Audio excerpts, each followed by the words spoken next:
iyo tubyibukije gutya ugasanga ntago abantu babishyize mu bikorwa niho bya bibazo mu ngo nyine bigenda biva, ariko iyo ubyumvishe ukabishyira mu bikorwa usanga ibintu byacu birimo mbaraga.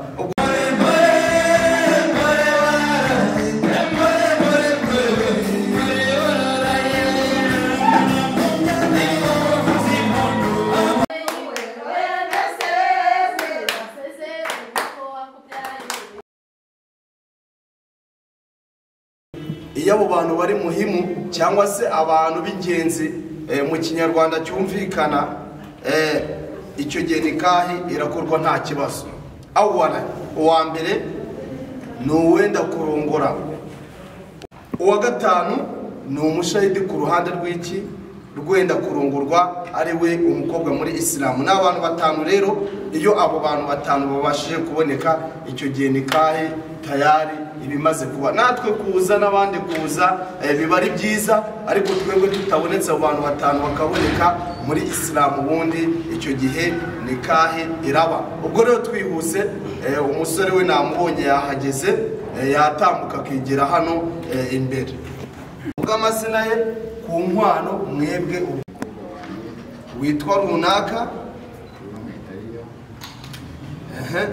ku nkwano mwebwe ubwanyu mwumvikanyeho, mwebwe ubwanyu mwumvikanyeho.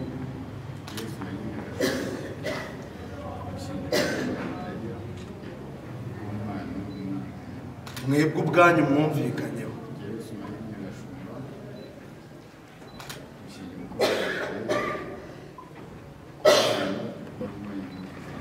Tayari ahangaha nikahi muri Isilamu ibirangiye. Ubwo ngubwo mubwire yuko nawe ubyemeye kuko ukamugukingiye. Urabyemera? Ubwo tayari ahangaha nikahi muri Isilamu ibimaze gukorwa. Allahumma kijyanye na nikahi. Mu gihe abandi tuba tubona yuko ari ibindi bintu biba bidasanzwe, ariko idini yacu ni idini nziza kandi yagiye yorohereza abenda gushaka. Aya magambo yonyine tuvuze, tayari nikahi muri Isilamu, nikahi ya suna, nikahi nziza ifite imigenzo myiza, ahangaha ibirangiye. Ubwo rero ikiba gikurikiyeho wenda twihuse ni ukugira inama abashakanye. Twihuse rero dukomereje ku mugabo. Umugabo wowe ushingiwe tahiya, ugomba kuzirikana neza yuko guhereza isaha, guhera kano kanya, yuko tahiya agiye mu nshingano zawe kumumenya kuri buri kimwe cyose, yaba kumwambika bikiri mu nshingano zase, ubu ngubu bigiye mu nshingano zawe. Icyo utegetswe rero we nk'umugabo, ugomba kumutuza ahantu heza. Icyo nicyo cya mbere wenda dushobora guheraho mu rwego rwo gutanga inama, yaba mu ikode yaba mu nzu yanyu, ariko ukamutuza ahantu umuryango we uzaza umusura ukavuga ati alhamdulillah, umukobwa wacu nawe aba ahantu heza. Icyo kintu rwose ukagerageza kugizerikana mu bushobozi Allah subhanahu wa ta'ala yaguhaye. Icya kabiri rero twihuse ni ukugomba kuzirikana neza yuko ugomba kumutunga mu kumuha amafunguro, kugerageza kumuha amafunguro kandi meza. Amafunguro rero nayo, amafunguro atarayabonetse yose, amafunguro ya halali, ukagerageza ukagira tawakkal ala Allah subhanahu wa ta'ala, ukamuha amafunguro meza. Icya gatatu rero twihuse nacyo ugomba kuzirikana kumwambika kugeza ubu AZ, ibyo ngibyo ni inshingano zawe nk'umugabo, kandi ukamwambika imyambaro myiza imuhesheje agaciro. Ibyo bintu rwose ukagerageza kubizirikana cyane yuko ni ibintu bigenwa n'idini yacu ya Isilamu, ntabwo ari ibyacu tuvuga ku magambo gutyo gusa. Iyo muri Isilamu ushingiwe, ugomba kuzirikana neza yuko ushingiwe byose bigomba kujya mu nshingano zawe, ibimureba byose, yuko ari wowe z'umutima. Ni ukugerageza kuzaza umubwira amagambo meza, ukirinda ibyamubabaza, ukirinda buri kimwe cyose gishobora kuba cyababaza umutima we. Aho yakosheje ukagerageza kumukosora bihikima nk'uko idini yacu ibigena, ukamwereka ikosa naho yakosheje, ariko ukamubwira ati gutya na gutya, iki n'iki gikosoke. ibyo ngibyo rero nuramuka ubikoze uzasanga urugo rwanyu rujemo baraka, usanga urugo rwanyu Allah subhanahu wa ta'ala akomeje kuruha amafunguro, usanga urugo rwanyu Allah subhanahu wa ta'ala arugize urugo rw'umugisha. Ikindi rero tunasoza iyo twakwita nk'inama ya gatanu, mubane kubera Imana, muzirikane gahunda z'Imana, musari urugo rwanyu ruzarange mu n'iswala, gusoma Qur'ani, apana gusanga urugo murimo kumviriza imiziki no kureba ibindi bintu bidafite epfo na ruguru, cyane yuko ibyo ni ibintu dusiga hano kuri ino si, ariko mwiyumvirije Qur'ani mukumva amagambo y'Imana, ibyo ngibyo nibyo byiza kuri mwe. Ubwo rero twebwe tubifurije ko urugo rwanyu ruzaba urugo rwa Kisilamu, urugo rufite idini, cyane yuko n'ababyeyi banyu ko tubazi n'ababyeyi bari kuri istiqamu fi dini, namwe muzamere gutyo. Allahumma amin. Dini iyo tubyibukije gutya ugasanga ntago abantu babishyize mu bikorwa, niho bya bibazo mu ngo nyine bigenda biva, ariko iyo ubyumvishe ukabishyira mu bikorwa usanga ibintu byacu birimo baraka. Ubwo rero nawe zirikana ngo ntago ngomba gusurwa nawe umugabo wanjye adashaka, ntago ngomba kuva mu rugo nk'uko wenda nabishakaga nkaba ndagiye mu gihe cyatambutse. Ugomba kumumenyesha ukamuha uruhushya, nakakubwira ati ndakwemereye uruhushya ndaruguhaye. Nimba ufite abashyitsi ukamubwira ati mugabo wanjye uyu munsi mfite abashyitsi, uwo ni wo murongo w'idini, na gutyo umukobwa wa Kisilamu agombye kuba yabaho. Ubwo rero tugerageze uko dushoboye, uzarangwe no kumvira umugabo wawe ibyo akubwira, ikitagenda neza mu kigihe inama, muvuga ati iki ngiki kiragenda gutya. Twihuse rero hari icyo twakwita wasiya, inama intumwa y'Imana yatugiriye ahangaha ku mukobwa. Ibintu bigera kuri 4 nshobora kukwibutsa uzagerageze urangwe nabyo. Icya mbere, umukobwa utegetswe kurangwa no gusara 5 ku munsi. Icyo kintu ukakizirikana, iswala 5 ku munsi. Nubona iswala itangiye kukunanira uzamenye ngo urugo rwanjye rurimo ikibazo, cyangwa se urugo rwanjye rushobora no kuba rwabura baraka runaka, imigisha runaka, hejuru y'uko udasari gusa. Icya kabiri, kugerageza kuzirikana neza yuko nimba Ramadani igeze ugomba gufunga igihe nta mpamvu ufite ikubuza. Icya gatatu, kugerageza kwambara hijab, kwirinda kurinda ubwambure bwawe ukikwiza, apana kwambara amapantaro n'indi myambaro itaguhesheje icyubahiro. Icya kane rero ari nacyo gikomeye, ari nacyo nshaka ko tuvugaho, kubaha umugabo wawe.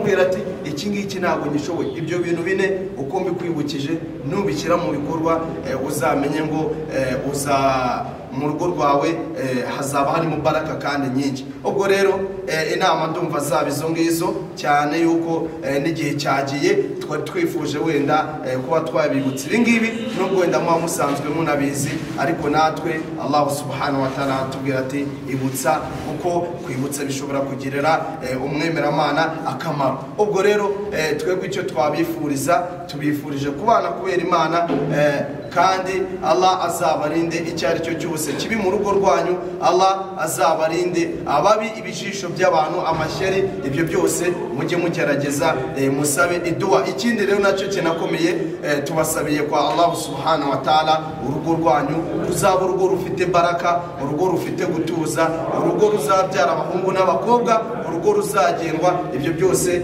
Allah subhanahu wa ta'ala azabibahe mu rugo rwanyu, mutunge kandi mutunganire. Ubwo rero ndumva twihuse, inama zacu zirangiriye ahangaha.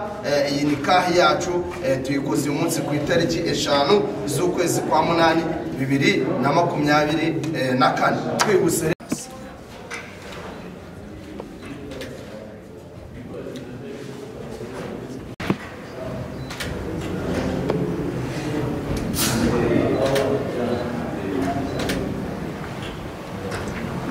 Barakallahu fika. Twihuse rero dukurikijeho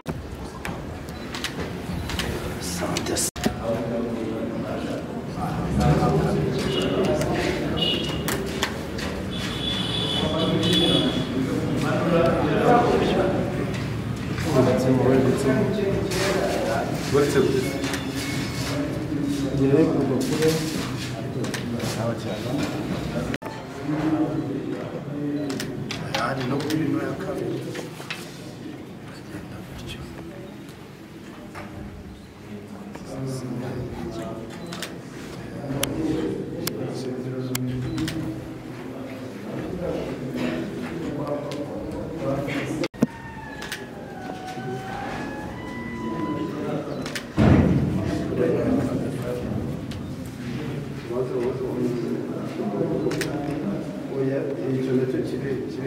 Mwizerwa Hussein niwe dukurikije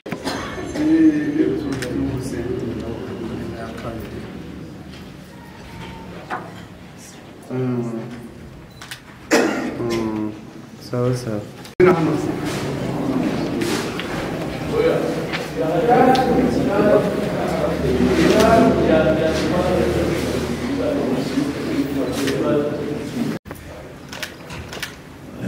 sawa cyane twakingurira buriya bizikumana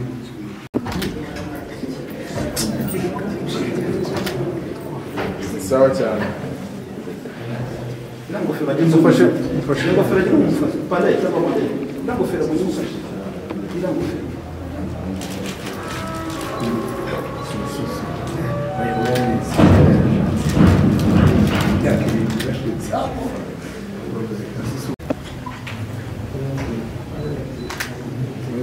Tonze agato ubukubwa buzabera sawa cyane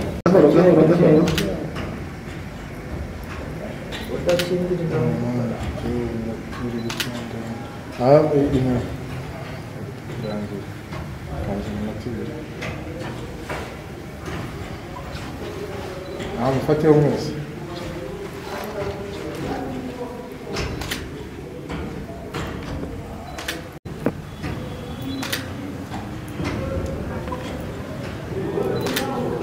sawa cyane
umutima wanjye muteteriye cyiza cyanjye nimutureke dutuze tuganiriwe araje nakunze yaje iseko yikesha umutima wanjye indoro ye benshi barayiririra cyo nimuyigamirwe mansinze igitego rero araje nakunze yaje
tunashimira mupenzi kuko uyu munsi ndetse n'indi minsi izakurikira uyu nguyu izakomeza kubaryohera mu kuri uryoshye.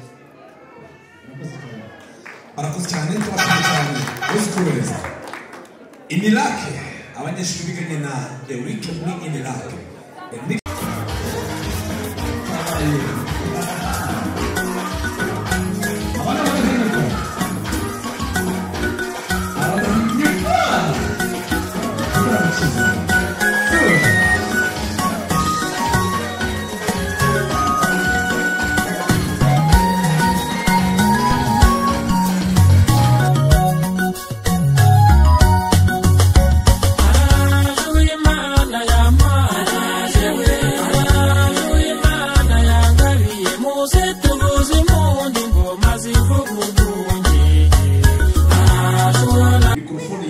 amasegonda make mufite.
Umuvugo ntangiye ngira ibyo mbabwira nasigiwe na Gihanga ngo manure amahanga ngejo mutazabona mwituye.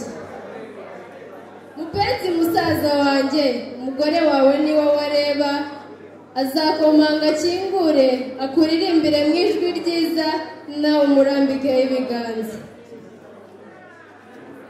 Mupenzi reka nkubwire Tahiya ni umwari uzura umwaga ni umwari ndetse uzura urumwaga ni uw'agaciro n'iby'igiciro uzamurinde kugira umwaga.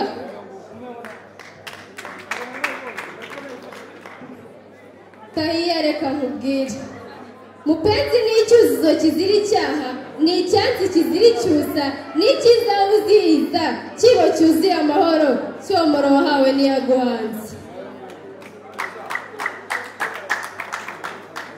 Kiba Imana yaguhaye utagira inabi mutima wuje ubumanzi gisubizo gikwimfura nkawe yaraguhaye komeza utete ubikwiye. Ndacyakubwira uri uw'ingenzi kuri mwe uri itunda totora agatoha uri ikimuri kimurikira itaha uri ingabire yahawe n'aduhanze ngaho komeza umukunde n'ibyo mukunze. Ubwaje aguha ifite wanjye kumwe nanjye barashorera hirya hano uyu ifite wanjye ye umwana wawe Tariki ye agukunda umuha bisiki bombo rwose na ye agukunda amazi ngoma abaturage byose ushaka rero umusaza ucura umwana wawe Tariki uguha umuhungu umukobwa mwiza abyara umukobwa mwiza. Wow, thank you so much.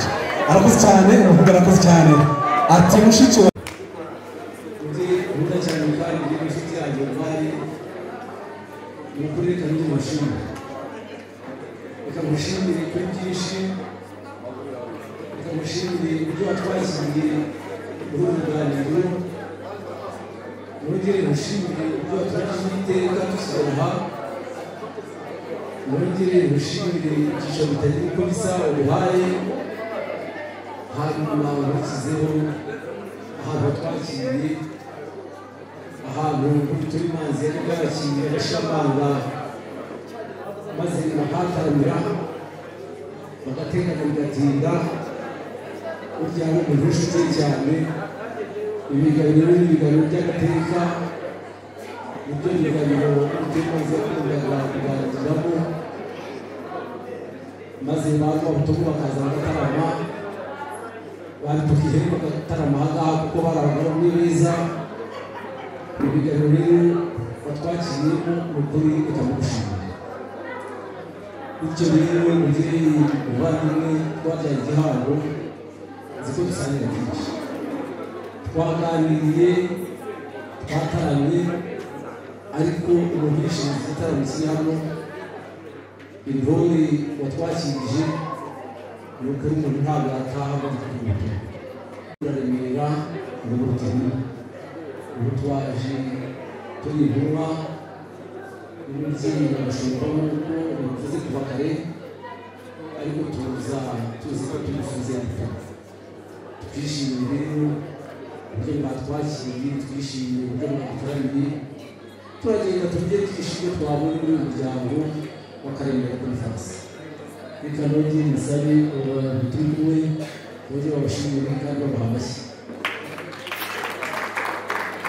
dukomeje abo rero nzi neza yuko umwana yavuye iwacu kandi akaba yaje iwawe hanyuma akamusaba byinshi kuko nawe wasabye byinshi nkabiguha kandi nuko duhana kandi tutimana igitaye bagira ngo umubyeyi uvandimwe unyemerere byo kumwereka urugo rw'abana umwereke abana aho wabubakiye bityo ejo n'ijoro bundi ntituza kugira ngo tutazareba cyangwa tutazayoboza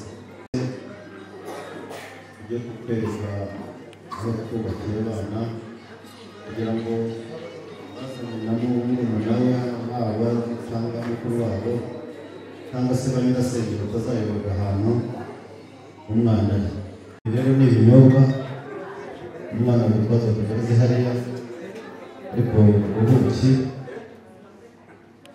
ni ikimenyetso cy'uko uvuye iwacu twakuremeye turishimye kandi turanezerewe kuba mwarahisemo kutubenguka mukatubengukira umuhungu ni iby'agaciro kuri twebwe abana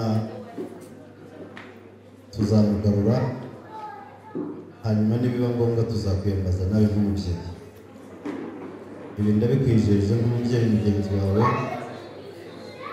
hanyuma nibiba ngombwa nzagushishira nk'umubyeyi mugenzi wawe iki ni ikimenyetso n'uko ugera kwa Nyagashumba ukavuga yuko wagenze amahoro hanyuma imigisha y'abashyitsi bamwiza ndagira ngo abana bahaguruke hanyuma dusabire nawe imigisha mwihangane gato abana babanze basohoke tubagende inyuma tujye kubereka aho twabubakiye urakagira imana ubarinde umwanzi w'umunsi w'urugo ubarinde umwanzi wa ruguru y'urugo mana ubahe amafunguro kandi amafunguro yawe mana amafunguro atunganye mana turagusaba natwe twateraniye aha mana abarwayi bari muri twebwe mana ubakize mana abakeneye mana uduha amafunguro kuko ni wowe rukumbu mana ariko ikiruta byose uduhe amahoro kuri iyi si yawe kandi n'ejo igihe tuzatwavuye n'ubw'abazima mana uzatwakira ubwami bwawe uri imana ikomeye kandi uri imana ishobora byose mana turakwiyambaza amanywa n'ijoro mana abantu baje mu binyabiziga mana ubabere amapine mana abantu baje n'amaguru mana ubajye imbere mana abantu bataha kure mana ubajye imbere mana turabyibagije n'imana kandi ni wowe dusenga kandi ni wowe twambaza turagushimiye rero mana ko wakiriye ubusabe bwacu amen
Ushyikire nawe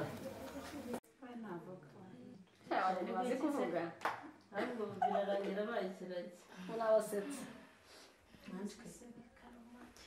Bismillahirrahmanirrahim Allahu akbar Allahu akbar Allahu akbar La ilaha illallah Allahu akbar Allahu akbar walillahil hamdu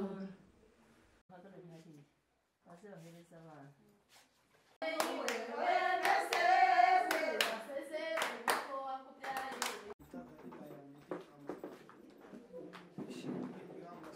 imigisha bisakare ku mukunzi wacu Muhammad sallallahu alaihi wasallam n'abiwe n'abamukurikiye natwe dusaba ko twamuha abo ngabo abamamini. Ndabashimira cyane rero ku bw'igikorwa cy'urukundo mwatweretse kuva mu gitondo kugeza aya masaha. Allah bongera umugisha mwinshi kandi natwe turahari aho muzatugirira byose. Salamu alaikum warahmatullahi wabarakatuh.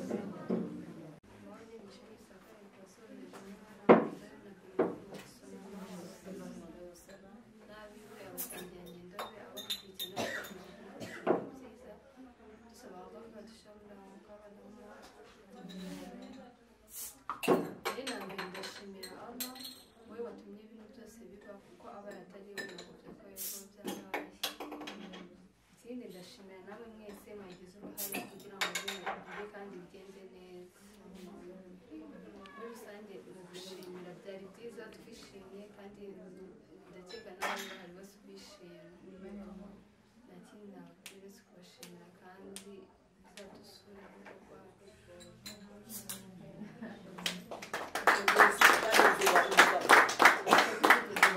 uzamuguma mukunde paka na paka inshallah iyo bihora ari bishya twafataga n'icyumweru kigashira akigishwa ari aho kubera ko ibintu byari bimeze neza ariko mu kuri ubu ngubu ibihe byarahindutse ni ugusiganwa n'ibihe rero iki gikorwa dukoze abana nabo barabireba ni ukugira ngo batoze kugira imbaduko kugira ngo bahaguruke bahagarare bakore nta kujenjeka kandi kuko tubuje ukuri yuko ari amata uhaye abana ni ikimenyetso se cy'amahoro. Inshuro nyinshi rero bakunda kuzana agakobwa n'agahungu nabyo tuba tubifuriza ngo bazabyare umuhungu n'akobwa. Nta kindi rero nakora uretse kubashimira gusa. Ahasigaye nkongera kubasaba yuko twaba hafi y'aba bana kugira ngo dukomeze tubagire inama kuzageza igihe bazagira umuryango wabo ukomeye. Assalamu alaikum warahmatullahi wabarakatuh.